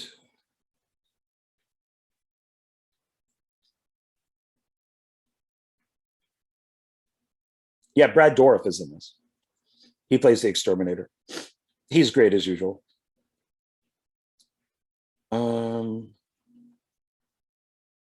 Screenplay is by John Espinizo, based on the short story by Stephen King. Yeah, produced, one of the producers, Ralph F. Singleton, directed by Ralph F. Singleton. These films are presented in their widescreen format. The black bars on the top and bottom of the screen are normal. Yeah, because people would say, I'm losing picture. I'm losing picture. Like, no, you're gaining picture. Losing picture, gaining picture. Losing picture, gaining picture. So people just didn't want to listen. So let's take a look inside. Everything is on its own disc. Nice. Boring, but like I said, it's a sacrifice. So there's Stephen King's Silver Bullet. And then we have Stephen King's The Dead Zone, Stephen King's Graveyard Shift. Well, all these say Stephen King. Does the next one say Stephen King or not? Let's find out. Oh, it does. Stephen King's Pet Sematary. So this is the sacrifice that has to be made for having a boring disc. Because these must have been all made at the same time, probably for this package. So they're just like, yeah, just use the same font, the same color. They're all going into the same package. When they could have done something like this on each disc, but that would have taken more time when they just pressed these. Understandable. And once again, I say sacrifice if I can have them on each disc. Because this is kind of heavy, which is nice. That tells you that they're all on their own DVDs. All right, last one. This was a TV show, TV miniseries, maybe. I think they tried something and it didn't work, but I enjoyed most of these. I wish that they would actually bring it back now with stuff like Netflix and Hulu and HBO and all that stuff, where you could do all of these different kind of limited miniseries. They could easily start with this one, call this season 1, and then go into season 2 with brand new episodes and go on. Since this, Stephen King has written so much that you could do probably like 10 seasons and still have stuff left over. But this is Nightmares and Dreamscapes from the stories of Stephen King. And it's 8 mind-bending stories. A lot of these are from the Nightmares and Dreamscapes book. There's also, I know there's one from excuse me, Night Shift. And the cover is kind of interesting. It kind of reflects, which I like. Kind of has that dreamy kind of nightmare look to it. I like the cover. And its side, basically the front, the side, and the back all kind of have the same look. This is also Warner Brothers. And it's 8 stories. So here we have 1, 2, 3, 4, 5, 6, 7, 8 pictures. So one from each story. I have not watched all of these. I remember when this originally came out, I watched maybe the first 2. And then because it was regular television, if you missed it or didn't record it on VHS, that's it. It was just done. And if the series didn't do well, it just never came back.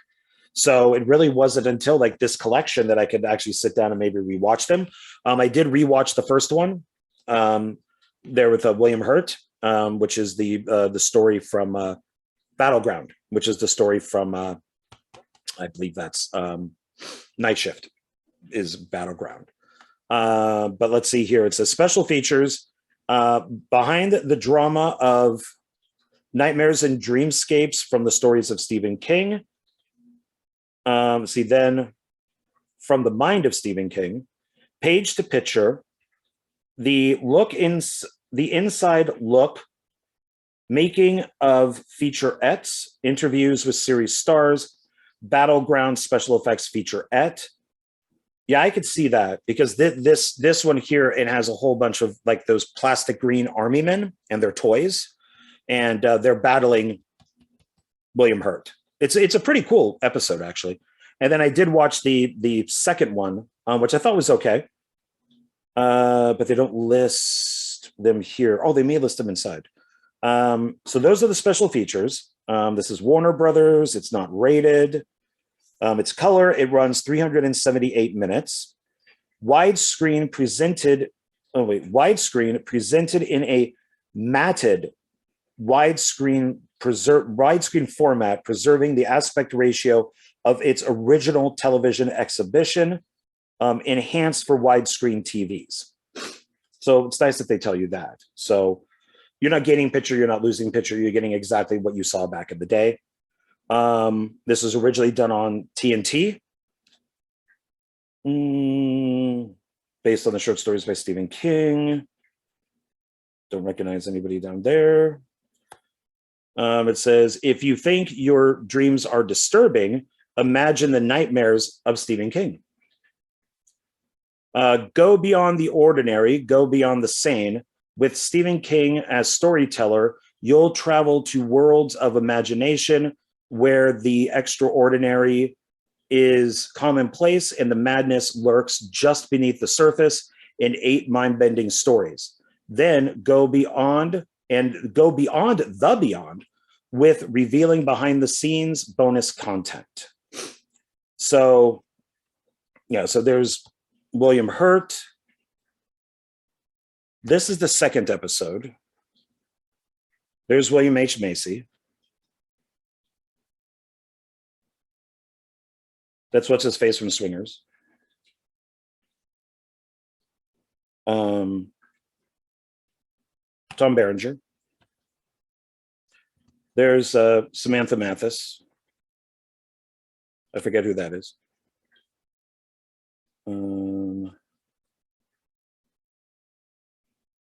Is this?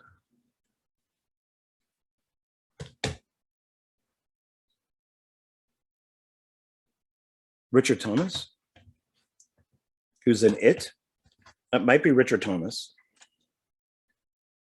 And I'm not sure who they are. Picture's too tiny for me to tell. Let's see, does this tell me when this came out? 2006, I believe, is when this whole package came out.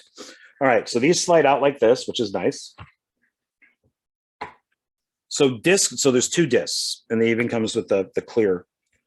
So disc 1 is Battleground. It is starring William Hurt. This also stars, God, I hate when I can't think of people's names and I'm seeing them right in front of my face. The gyro captain from Road Warrior. He was also in Lord of the Rings. He was in Mad Max Beyond Thunderdome.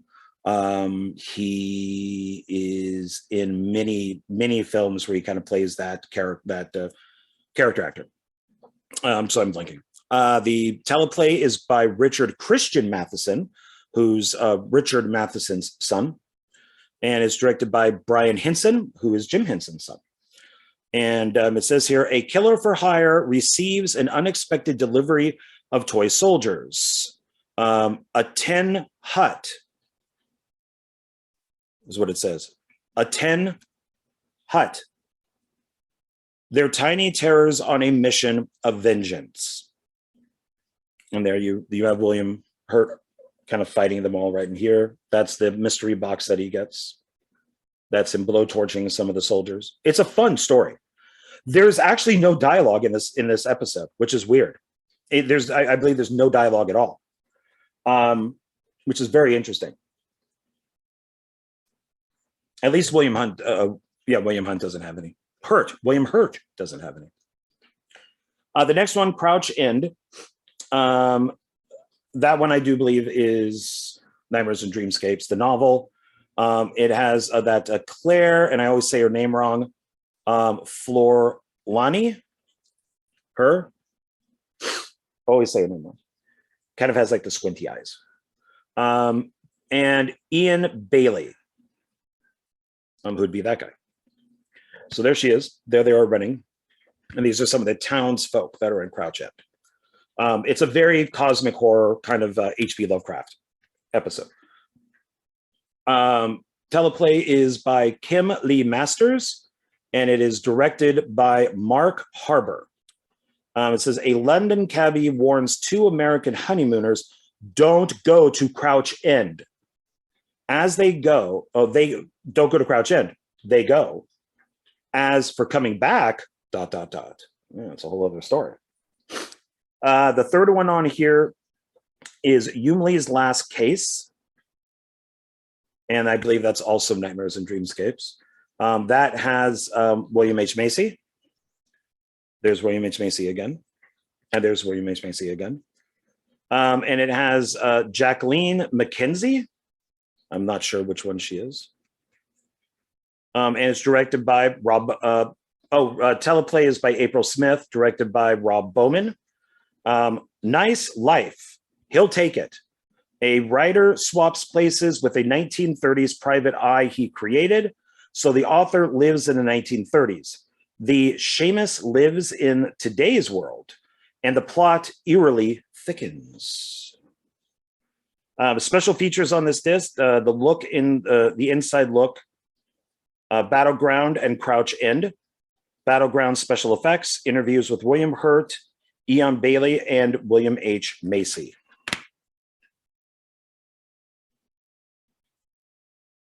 Oh no, that's not. Okay, so I'm well, here's the disc. So I'm wrong about the I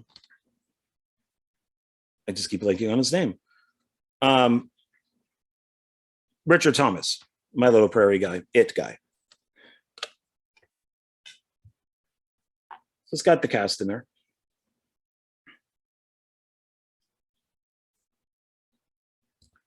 No, the picture that I'm looking at. Okay, as I'm sure they'll say who it is, so I'll surprise you with my mistake. But he has now been in a few Stephen King movies. Okay, so disc 1. Oh, this is disc 2 and 3. Okay, so disc 2 has The End of the Whole Mess, and that stars Ron Livingston, who I said is that guy, and Henry Thomas. He does have Thomas. So Henry Thomas has now been in a couple Stephen King things, which is nice. So there's Ron Livingston, there's Henry Thomas, there's A Parade, looks like maybe with Henry Thomas. Might be Ron Livingston behind the camera there. This is an end of the world type of thing, which is nice. The End of the Whole Mess, starring Ron Livingston, Henry Thomas, teleplay by Lawrence D. Cohen, It. He wrote the original It. Directed by, Mikhail Solomon, who did the remake of Salem's Lot. Nice. In a non-violent world, is a non-violent world a survivable world? Is a non-violent world a survivable world? There we go. A filmmaker with just a short time to live recounts the details of his brother's worldwide experiment gone terribly wrong. That one I need to watch. I remember reading the story, and like I said, I think a lot of these are from Nightmares and Dreamscapes, hence the title. Then the next one is The Road Virus Heads North, and that's Tom Berenger. So you got Tom Berenger, Marsha Mason, Susie Porter, Meg Downey. Oh, and the teleplay on this one is Peter Philagardi. That's the writer of Salem's Lot, the new Salem's Lot. And directed by Sergio Mimica G. Zion.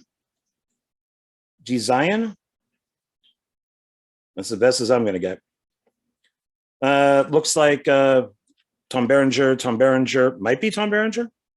Might be. A mysterious painting is more than meets the eye, as a famous writer finds out the hard way. Excuse me.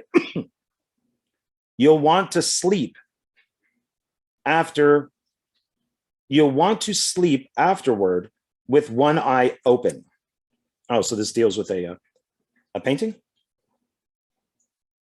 But I think this is another end of the world thing too. I could be wrong.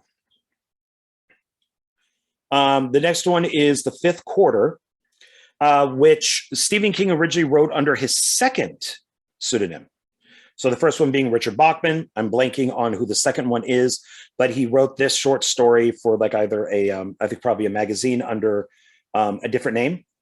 I'm blanking on the name, but I believe it's the only time that he's used that second name is for the 5th quarter. And then, of course, when it went into the book for Nightmares and Dreamscapes, that it's just called Stephen King.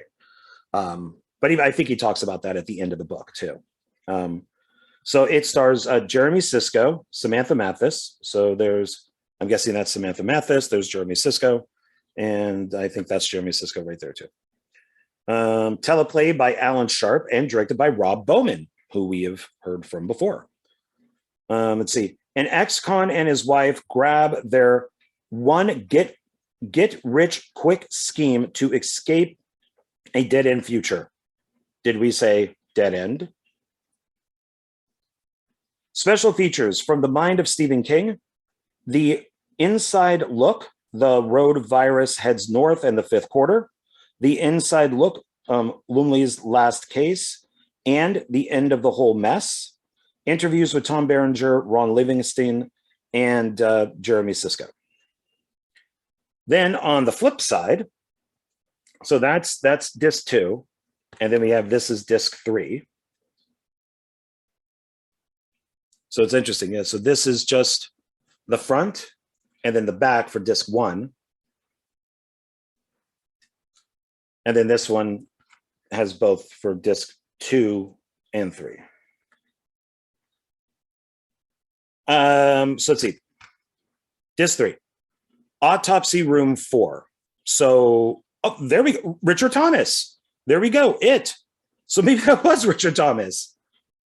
Okay, so maybe I was right. There's just 2 Thomases in this. Greta Scacchi, who was she was in I know I'm saying her name wrong, but she was in The Coca-Cola Kid with Eric Roberts.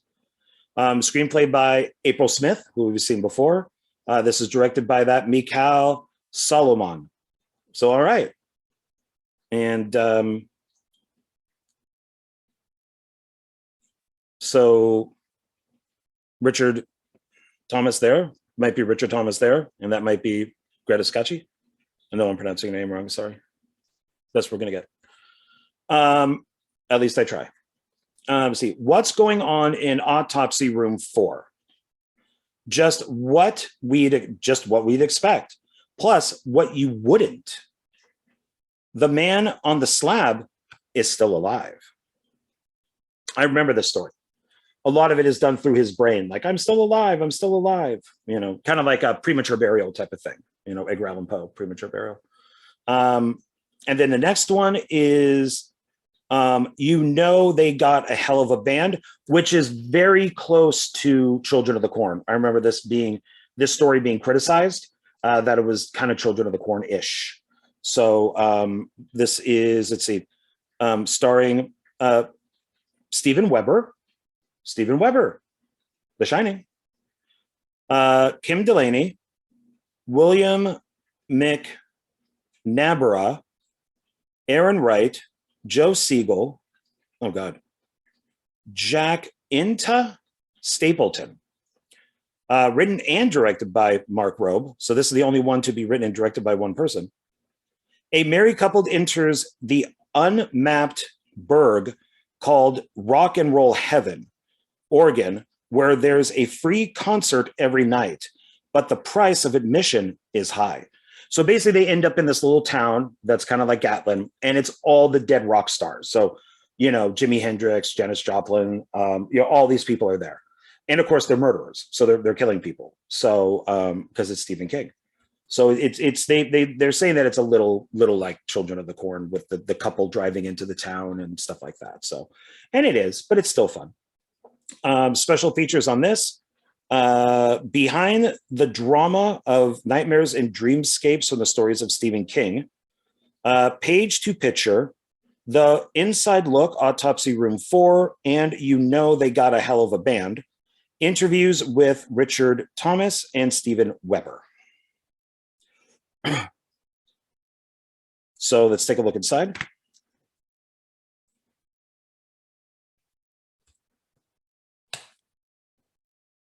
Okay, different picture. All right, so let me leave this in. Okay, So that's what it looks like inside. So it's 2 separate discs, but it's a different cast picture. So let's take.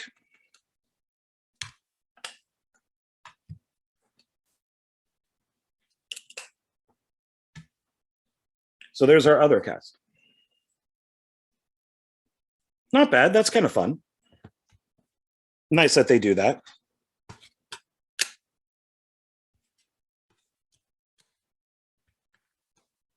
Okay, and I don't think, let's just go right back into here. And it's driving me nuts. Cast of Wings.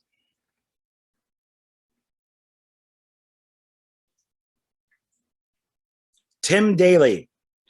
That is who I am thinking. Tim Daly. Of course, it also has Crystal Bernard, who was in Slumber Party Massacre 2. Tim Daly. Let's see if I click on him. What Stephen King film was he in?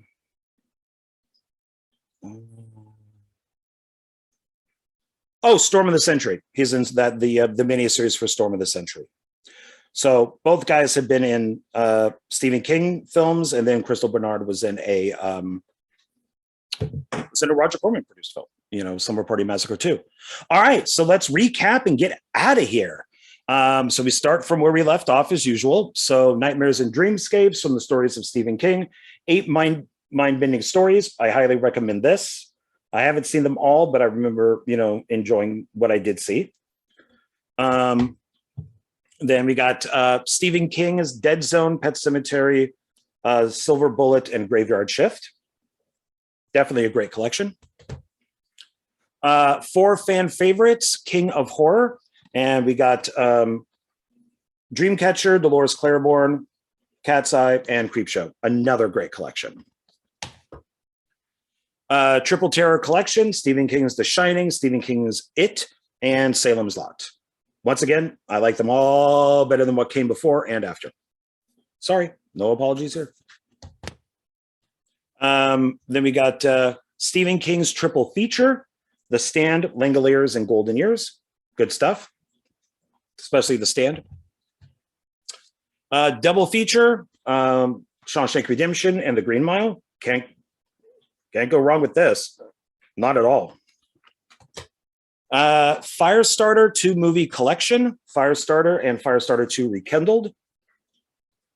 Like I said, I only got it for Firestarter, but hey, I'll take part 2. It's the same price as part 1, so I might as well take 2 and get both of them here. So why not? I collect the good and the bad, just like I said, Lawnmower Man and Lawnmower Man 2. And then the 4 movie horror Unleashed collection, 1 Stephen King film, Christine, but of course the Blob, Fright Night, and The Seventh Sign are also quite awesome. So Rob Zombie was going to do a remake of the Blob. I think that'd be interesting. I kind of got like a love-hate thing with the films that Rob Zombie makes. I like his music a lot, but including like White Zombie and stuff. But it'd be interesting to see his take on the Blob. So be nice to see that one day. And then, of course, not a movie, but a book, Stephen King on Writing. Definitely pick this up as a physical or, you know, a PDF or however you get your stuff, like digitally or whatever, or check out the audiobook. I think the audiobook is, the best way of getting this. And I'd also mentioned Steve Martin's Born Standing Up is also another one that's great to get for people that are interested in, you know, the film industry and stuff like that. So, and that's also the audiobook for that being, you know, read by Steve Martin is also well worth getting. I listened to that for 4 hours while I was driving from Vegas to LA to go to a concert. And I think I saw 20 minutes left of the audiobook for Steve Martin's, you know, for the Born Standing Up. And I just circled until the book was done. And then I found parking and then went to the show. You know, it hadn't started yet, so I had time. But it was so good, I just had to, you know, I had to do it that way. So, all right, everybody, that's it. So that's the last, at least for now, the last Stephen King video. I hope that you enjoyed them, and I'll try to come up with some other stuff later on. I'm going to be also trying to be doing just single film reviews. Some might be new, some might be old. I am working a lot with like Jonathan Moody at the Indie Film cafe. I like doing reviews with somebody else. I kind of like debating back and forth, especially if one of us liked it and one person didn't. It's also fun if both people liked it too. But yeah, so I'll be doing more of that coming up too. So yeah, stay tuned, hang out. But once again, please, like, subscribe, comment, share, do all that good stuff. So it looks like I'm up to 115 subscribers now, which is awesome. And I really appreciate it. So my goal by the end of this year is to get to 200. So once again, I know that's small compared to people that have millions and stuff like that. But hey, I'll take 200. I really appreciate everybody doing what they're doing. I guess that's it. So now I'm rambling and I need to go have lunch because that's probably why I'm rambling. I'm hungry. So, all right, everybody, take it easy and I will see you on the next video. Bye.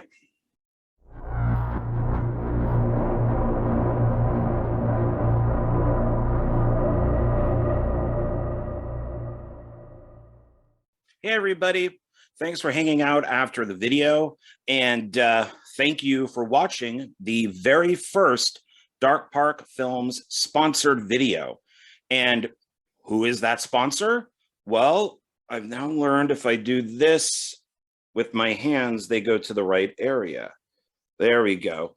That would be Wildlife Command Center Coffee. And you can purchase it right there.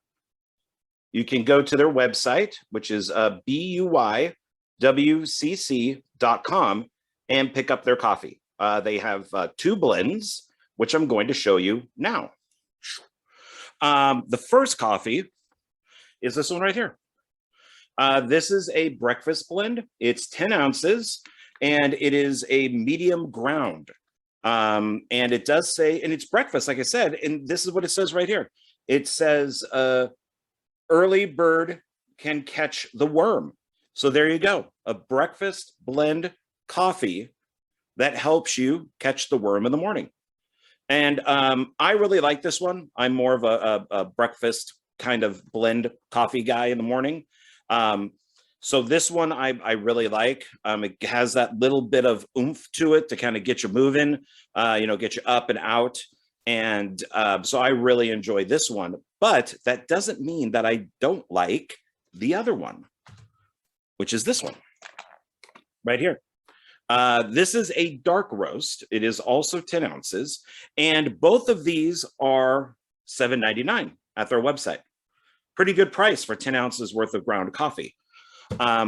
This one is, it's a little darker. So it's, I think it's better for drinking at night. Maybe if you're, writing a screenplay or if you're filming, this has got that oomph, that double punch to get you going. So this is one that I also recommend. I like both of these quite a bit, but I kind of do, the breakfast in the morning and then the dark more at night. So I recommend both of these quite a bit. And how did I find out about these two, these 2 coffees here? And how did I find out about Wildlife Command Center? Well, when I was working on Night of the Zomghouls, there was a box of coffee that was just sitting there, filled with coffee. And we didn't know what to do with it. Like, whose is this? Who brought it? Why is it here? And so we just kept going to the store and buying coffee. And then one day I said, why don't we just get the coffee out of the box and use that instead of, wasting money on going to Smith's or whatever and picking up coffee. So we did. We did not realize that it was the Wildlife Command Center coffee and that it, was sponsoring the movie. And it was great coffee. Everybody loved it. And we just went right through it. By the last day of filming, this coffee was gone. And I went and found out, about Wildlife Command Center, asked if they would like to be a sponsor for Dark Park Films, for their coffee. As many of you know, I love coffee. I love coffee mugs. And so this was a perfect match. And Wildlife Command Center is great with animals. So they provide a great service for rescuing animals. So it's kind of that double whammy for me, where coffee, helping animals, you can't go wrong. And they were even cool enough to send me, get in there, a coffee mug because they knew that I liked coffee mugs. And right now, I don't get that. A little bit. I want to go on the keyboard, but that's their dark blend because I'm recording this at night. So I am actually drinking that while recording. Also, one thing that you can get at their website, which is cool, is you can get this. There you go. This pocket knife, which is $9.49. And this is pretty cool because it has their name on it. Wildlife Command Center, we can catch it. And this is what it looks like. Put that down there. There we go. Fully out. So you're getting like the bottle opener, you got the corkscrew, you got a screwdriver, you got a blade, and then you got this little hook thing that you can pop it into something that doesn't have a tab, and then the liquid or whatever in there will come out. So this is pretty cool. And I'm just going to keep mine in my car because you never know. You might need a pocket knife. So please support them. I'm going to have links down below, where you can, check out just the Wildlife Command Center. I'll also have a link for Wildlife Command Center coffee. And it will basically be for both these guys right here. And please support them. I support them. I think what they do is pretty awesome. And, maybe this coffee will be on your set or in your kitchen.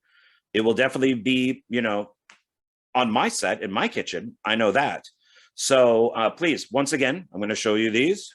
Please go to their website and pick up their coffee and make it part of your day or night, depending on which one you like. So that'll be about it. I really appreciate it. Thanks for hanging out with me. And yeah, so thank you. And once again, please support my channel. Please support the Wildlife Command Center. And I will catch you later. Bye.